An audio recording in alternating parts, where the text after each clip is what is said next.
नमस्कार, आप देख रहे हैं न्यूज़ 18 बिहार झारखंड। मैं हूं आपके साथ रुचिका राज।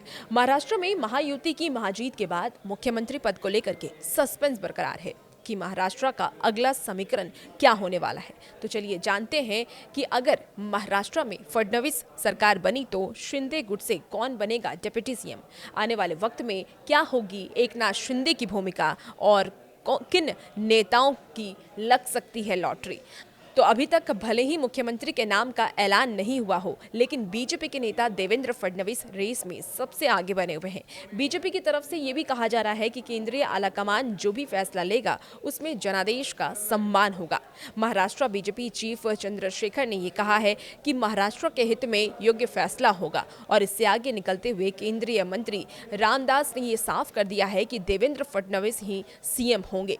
महाराष्ट्र में मुख्यमंत्री की ऐलान में भले ही देरी हो रही हो, लेकिन अब आपको बता दें कि शपथ ग्रहण की जहां तक बात है, शपथ ग्रहण 2 दिसंबर या उसके बाद होने की संभावना जताई जा रही है। अब ऐसे में सवाल ये खड़ा होता है कि सियासी गलियारे में जो इस वक्त चर्चाएं तेज हैं, अगर वो सही निकले तो शिवसेना से डिप्टी सीएम कौन होगा। क्यों शिंदे के डिप्टी सीएम बनने की जो संभावना है वो बहुत कम है, क्योंकि एकनाथ शिंदे मुख्यमंत्री थे और अब वो उप मुख्यमंत्री नहीं ही बनेंगे। ऐसे में उनकी संभावना बहुत कम जताई जा रही है। तो अगर ऐसे में एकनाथ शिंदे डिप्टी सीएम नहीं बनते हैं तो उनको और क्या जिम्मेदारी मिल सकती है। आपको बता दें कि राजनीतिक गलियारे से जो खबर आ रही है उसके अनुसार अगर 2 तरह की अभी फिलहाल जो है चर्चाएं चल रही हैं।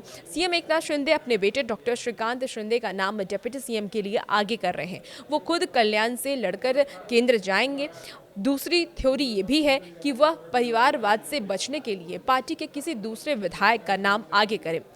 ऐसा करने पर वह उद्धव ठाकरे पर प्रहार भी कर पाएंगे, क्योंकि उद्धव ठाकरे ने हार के बाद विधानसभा में अपने बेटे आदित्य ठाकरे को विधायक दल का नेता बनाया है।